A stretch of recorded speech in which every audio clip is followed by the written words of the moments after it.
Alright, this video is not going to be a fly as we, like as a whole fly, but this is going to be more of just a demonstration on different effects on your intruder props. And we're going to be using three different ways of propping your rhea or ostrich or whatever you like to use. The first one I'm going to do is the intruder feather prop, which is just basically a dyed turkey flat. As a means to prop. Second will be a spun Arctic fox, and third will be a composite loop. And we'll swim them after we're done. Each one I'll show you how to tie it, and then we'll throw ostrich on there, and then swim them in the tank, just so you can see for yourself the differences and what each one achieves in the water. And this isn't to say one's better than the other, because I think everything has its place and time. If you look at a fly like the hobo spey, I happen to have one here, tied by Mr. Charles St. Pierre himself. So when the hobo spey gets wet, it doesn't necessarily stay just this huge opening. This is a dry fly, not a dry fly, but a fly that is not under tension in the water in current. When this thing gets tension on it, it actually collapses quite a bit. It doesn't stay nearly as open, and that's not a bad thing. The hobo spey has consistently been a phenomenal fly for eons. I mean, since it's been invented, since it got in the catalogs and in the fly shops, it consistently catches fish. And so the big, huge winter intruder isn't the be-all, end-all. It's not the absolute go-to. I do think there's a time and a place for everything. And so that being said, this isn't, like I say, this isn't one's better than the other. It's just to show you different effects you can achieve and different amounts of mass you can achieve with different ways of propping your flies. And I will say, as far as castability goes, typically the more prop that you have, the bigger the fly, the worse it's going to cast. Just by nature, it's more air resistant, and it's more there's usually more material in there that likes to hold water and soak up water. So there is that to consider if you don't like casting heavy, and not heavy based on lead eyes, but just heavy based on water, how much water they actually absorb. That's something to consider. But I will say, and I say it in the shop quite a bit, just because it's bad to cast, and just because you don't like to cast it doesn't mean to not fish it, because there are times when the right fly for the situation is going to be horrible to cast, and it's not going to be fun, but it will get you down, it will get in front of the fish, and it will give the correct profile to actually catch the fish. So there is that. It's not always going to be easy. Last year on the Olympic Peninsula, if the water's really low, we were casting T17 and really heavy flies tight against banks. It's, for 3 days solid. Each one of us felt it. It wasn't the ideal way to fish, but it's what we had to do if we're gonna have a shot at catching fish. So sometimes you got to just deal with the situation at hand, and no matter how bad of casting it may be, it just kind of is what it is. So there's that too. So intruder feather prop on the first one. I'm going to run maybe about 1.25 inches of this, and we get into kind of this rear section, and it gets awful big, and the stem gets awful thick.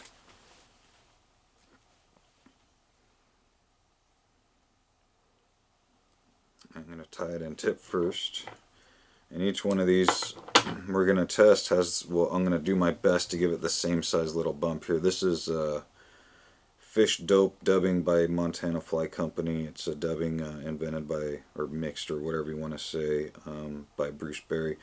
And these are actually really good bump dubbings, just because it packs tight. You can pick it out if you want. There's some longer Angora and flash fibers in there if you want to pick it out.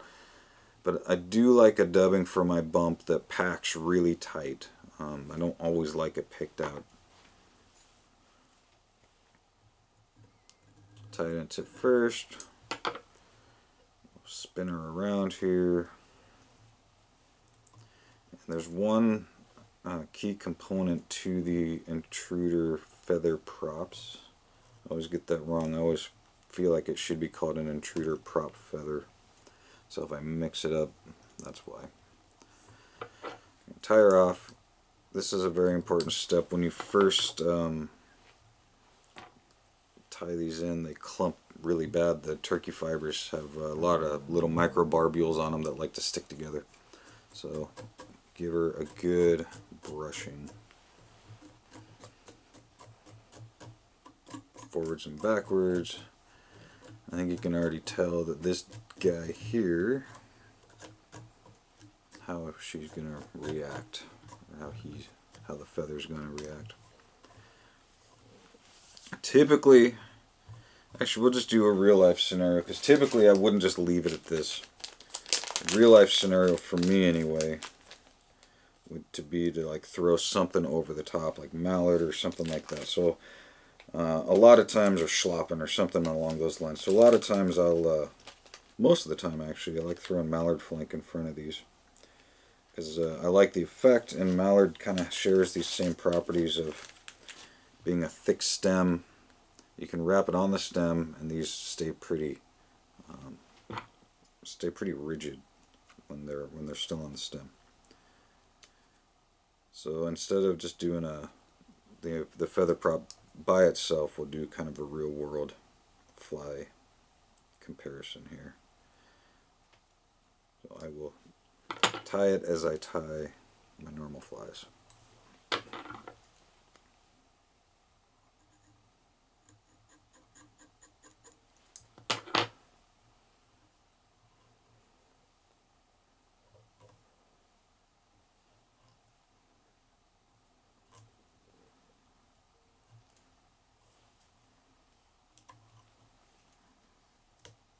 Alright.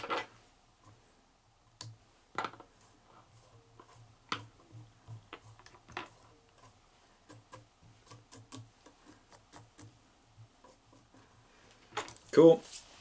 Now we'll throw some ostrich on just to make sure we do an adequate test. I'm not going to dubbing loop this on. As a matter of fact, I'm not even going to make this look like crazy pretty. I'm just going to do the old roll, and whatever it is, because the movement will be the same whether we put them exactly where we want them photogenically, aesthetically, or if we just throw them on here. I do want kind of an even coating, but I'm not going to go crazy with the absolute. Alright, so there we go. Intruder feather prop.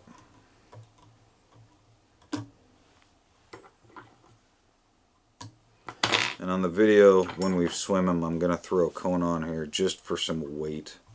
Maybe not. I'll do something for some weight just to get it, to have it stay in the water column. So when you see a cone or something on here, it's merely just to have something to help sink it. I'm going to try it first without, but I'm sure I'm going to have a weight. So, Intruder feather prop number 1.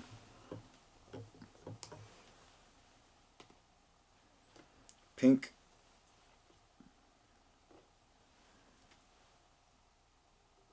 Alright, purple is in pink for the Intruder feather prop. Purple, we're going to do Arctic Fox.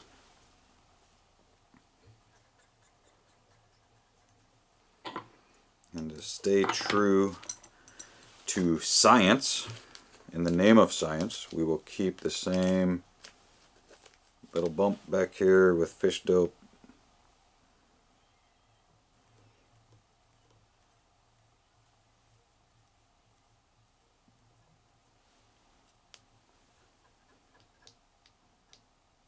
Packed around pretty tight there. Alright.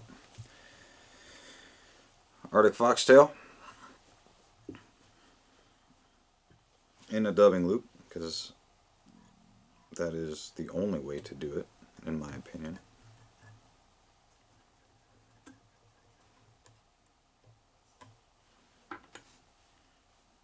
We're going to come through, pick out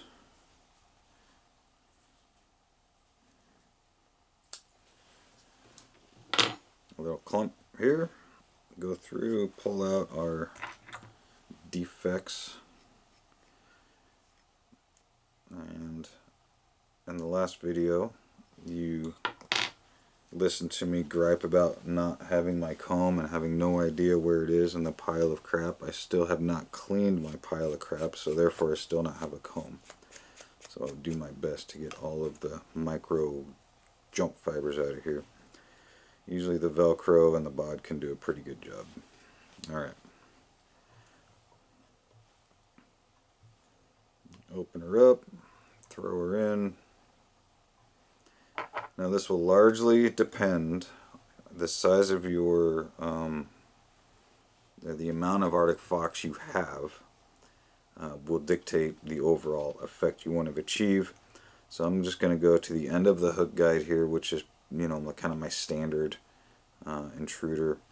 And then also the how much butt you leave on here will affect it as well. If you leave a bunch of these butts, you're going to double the amount of material, which in turn creates more resistance against you know, water collapse. So keep that in mind. If you really want a crazy stout fly, make these butts a little longer. I'm just going to go my norm. I want enough for it to bite. I'm going to spread her out. And we'll give her a spin.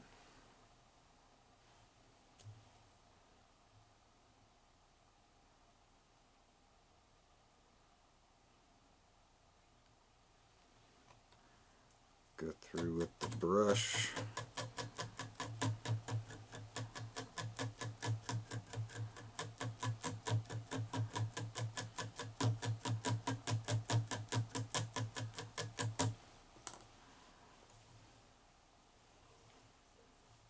Try to get it all going one way as we wrap.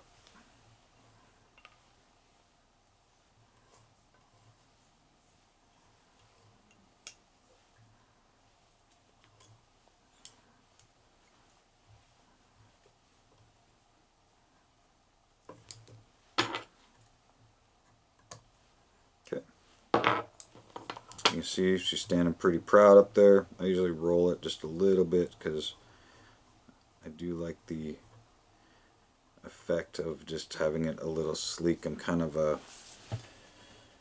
I fall under the, if it doesn't look good aesthetically, it doesn't get fished. So I'm 100% guilty of the fly box sexiness of a fly and how much I like it.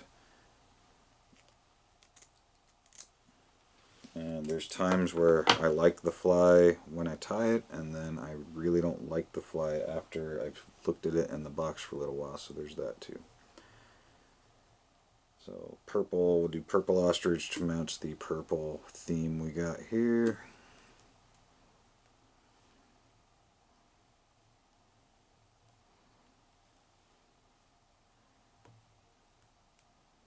Again, we are not, or at least I'm not after, you know, perfection with this. I'm just, I just want it spread evenly around,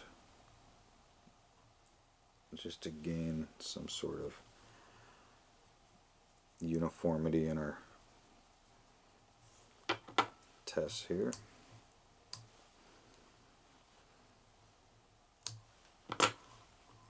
Okay.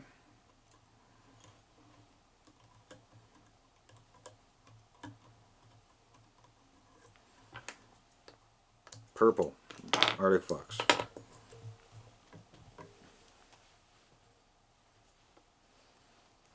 Chartreuse, composite loop. This is the open for debate. I shouldn't even say that. The composite loop has the most amount of variables in it as far as how big you can make this. So it's kind of a funky test. I mean, these are mainly the three different ways to achieve the effect of an intruder. You know, there's a million other things you can do here, but these are kind of the three most popular ways, I should say, to achieve the effect of a stand-up fore and aft ostrich hackle. The composite loop is it's kind of funky, right? Because you can throw anything in there to make it really stand proud, or you can throw soft materials in there to really give it this, you know, muted effect. So I'm going to just do ice dub, a little bit of flash, like angel hair, and some predator wrap. We're just going to keep it real basic, you know, as kind of in the style of the aqua flies that you buy. Maybe not to that extreme, but something that I would want to cast, something that I would definitely fish, but something just a little more mild. You know, like I say, the composite loop, you can, I mean, you could spin bucktail in the thing. You could spin whatever you want in it to achieve whatever effect you desire. So, so keep that with an open mind. This is just a basic composite loop that we're going to do here. All right, so we have our composite loop done here. Throw it in. This was just a real quick kind of bang up composite loop. And I give her a spread, and if you've noticed, so like I say, all I've got is I've got ice dub, I've got some what is it, hot green lander, SSS angel hair, and then some of the chartreuse or whatever, sinuous predator at barred chartreuse. I don't know if it's chartreuse, but I'll put it in the description. So we've got her spread out. We're going to give her a twist. There'll be a fair amount of picking involved in this, and if you've noticed, I have not put the ostrich in the loop, and that's big because, you know, that's kind of the whole thing of it, but I wanted this to be a pretty even test of just props. As far as, you know, putting the ostrich inside the loop and spinning it all together, that will give you a different that'll give you a different effect. I tend to think that the ostrich on top of whatever prop you are using keeps it bigger. In my experience, it'll keep your ostrich up more if you put it over the top of your prop than if you mix it in with the prop. Just generally speaking. Again, you can build this in different ways to achieve different effects. So, but I do want to kind of keep this all the same, and I'm gonna really get rough with this just to make sure everything that's gonna pull out pulls out. Even though we're not fishing it, this is a fishing test. And if I had water with me, I would use water for this. I've got a little whiskey with me, but I'm not going to use the Jameson to do this portion of it because it's more important for me to drink it than put it on a fly. Alright, so tie this off.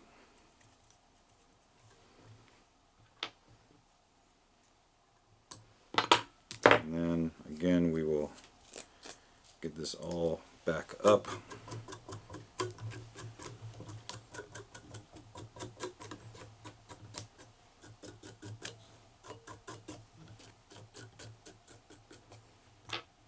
Okay. Not bad. And do I have chartreuse ostrich? I do somewhere. Right there.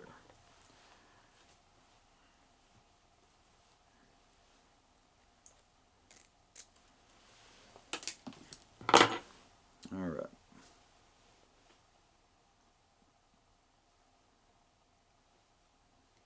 Give her a wrap around the tube.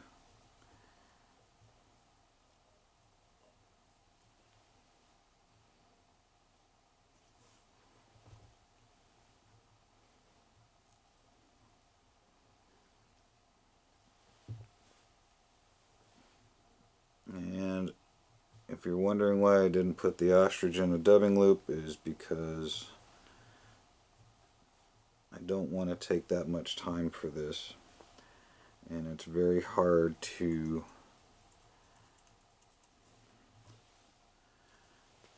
keep everything really uniform in a dubbing loop that way. I suppose I could take more time and do it uniform, but it just takes a lot more time to get everything spread out, clipped right, making sure everything's moving in the same direction, all that. And since these are kind of, and I tend to use more ostrich in a dubbing loop than I do just putting it on, so since this is just kind of a test, I didn't want to waste that much ostrich because it's not cheap. Alright, here we go. I'm gonna cone them, burn them, and get everything kind of ready in the tank, and so we will have our test here. Arctic Fox, Intruder Prop Feather, Composite Loop. Again, this isn't going to be a one is better than the other because I think everything has its place. Yeah, so here we go. Alright, the Intruder Feather Prop. Sorry, there's these little fly swimmers always get these little oxygen bubbles in them like crazy in the beginning, and I just filled it up. They'll go away in like a day, but I'm not going to let it sit that long. So it's a little hazy, but you can still get the effect. This is the Intruder Feather Prop. Did exactly what we kind of thought it would, right? It's not. It has a decent spread. I like all the fibers in those a lot. I like the movement a lot. Not, you know, huge as far as profile, but they do offer substantial movement. Basically, just because they are a ton of little individual fibers that move really well. It doesn't collapse, you know, too bad. It just kind of straightens out. It doesn't hold a lot, you know, open. It kind of teardrops, but it doesn't collapse, and it does offer, you know, really incredible movement. Just basically because it's just a bunch of feather fibers. So good option if you're looking for a fly that just has dramatic movement. Not the best option if you're looking for a fly that has just a giant profile. But it's substantial. I mean, it's definitely big enough to make them big flies. The weights I decided to go with, I've got these little flexi weights. It's a Pro 2 product, fits over the tube really nicely. And these work out well for this test just because there's no cone in front to displace water. It's kind of a level stream. So anyway, there's the Intruder Feather Prop. We will do the Arctic Fox coming up next.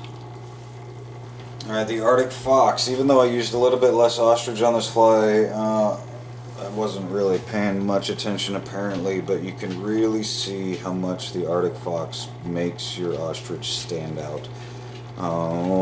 It is what I end up using most of the time for my big intruders, and you can see exactly why. It spreads out fibers really well, it keeps a big profile, it allows for free-flowing movement with your ostrich. Great. It's the drawback is if you put too much on, it is not easy to cast. It does soak up quite a bit of water, so you want to use it, you know, sparingly. I mean, enough to get the job done, but you don't want to go nuts with it. Otherwise, it's not going to be the best in the world to cast. If you clump it on and tie it, it will not give the same effect. So you get the most dramatic effect with the dubbing loop method with the Arctic Fox. Anyway, sorry about the bubbles again. That's just one of those things, but you can definitely see the effect it has in the water as far as keeping flies big. And last we have the composite loop. So this is kind of interesting. It will, I guess, you know, you'd put it. I would put it dead center in between the feather props and the Arctic Fox as far as overall profile. I mean, it definitely collapses more than the Arctic Fox. It stays open better than the Intruder Feather Prop. The benefit about the composite loop is you can see immediately the effect you get when you can add all these different layers of flash and all these different things into the loop itself. Just by nature, the composite loop and what you can do with it with the materials adds a lot more depth. I mean, it with the Predator wrap in there especially, you know, you just can't get that with the other materials. I suppose you could get it, you know, with Amherst pheasant and stuff, but it'd be tough, you know, it'd be tough to get the same effect, really. At least it's inexpensive. I mean, Amherst pheasant tails have gone way up, and the predator wrap, you know, you can tie 1,000,000 flies with one, you know, $7 to $9 package of predator wrap. And the predator wrap actually stays up really well. If you kind of look into the fly, they're individual fibers, so they're not going to keep the ostrich up that much. The ostrich will move around them to swim as it wants to, but the predator wrap itself stays up and stays proud really well, especially in those shorter lengths. You know, in longer lengths they'll collapse, of course, but it's pretty impressive to see how rigid that stuff really is. And overall, you know, the composite loop does a really good job of propping up ostrich. And I imagine if we spun the ostrich inside of the loop itself, we would probably get a little bigger, a little bigger profile even at that. I just wanted to keep this test kind of uniform in how we did it. But all in all, impressive. Anyway, like I was saying, this isn't the be-all, you know, as far as what's better and what's worse. They all offer different things. I just wanted to show the different effects you can achieve by doing your intruders different ways. Bigger's not always better. The hobo spey alone proves that with how fishy that thing is year-round. So anyway, thanks a ton for watching, and great time to you.